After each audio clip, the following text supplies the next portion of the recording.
Alright, so we have the engine supported right here. We have all our bell housing bolts out. I split it a little bit. Giggity. So we're going to see if it's going to come out easy. I think it will, but there's always a chance of something going wrong. So let's see. Can only hope.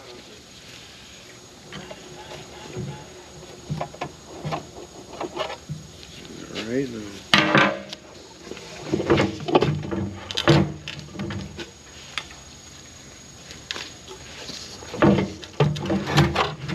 Oh, shit. Alright, alright. Oh. Oh, yeah, that could have been bad. Alright, we got it out. Very good.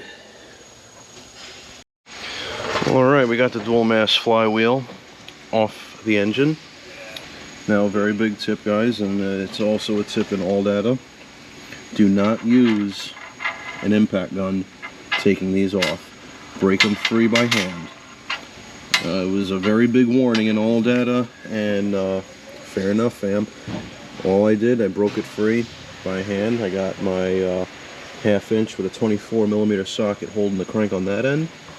And then I had my big 3/8 bar here with a triple square to get these out. Now that's out. Now we're gonna roll the engine hoist over, no, excuse me, the engine holder, and or engine stand. Man, I'm all messed up today. And hopefully we have some bolts that'll fit this here so I can put it on and continue this job. Very good. Well, guys, things have escalated to the point where, well, I can't go any further. The reason why is special tools are needed. I gotta loosen this guy up to get this out, and that requires a special tool. To lock the cams in place requires a special tool. So, yeah. I guess last night I made an Amazon order for the timing kit for the 2.0 and the 1.8 liter engines that Volkswagen Audi offers.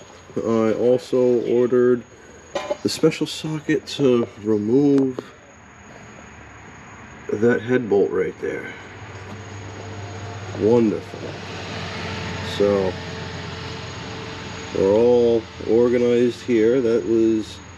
This tray is all the stuff from when removing the engine and transmission, and started my other tray right here for removing stuff off the engine. So yeah, as you can see, we got a lot of Torx, a lot of T30s. I have no idea how many. Let me know in the comments, how many T30s do you think are on this vehicle? Not to mention freaking triple squares, Allens. Yep, here's some more T30s.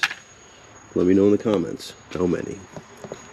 Well, to be continued, guys. To be continued.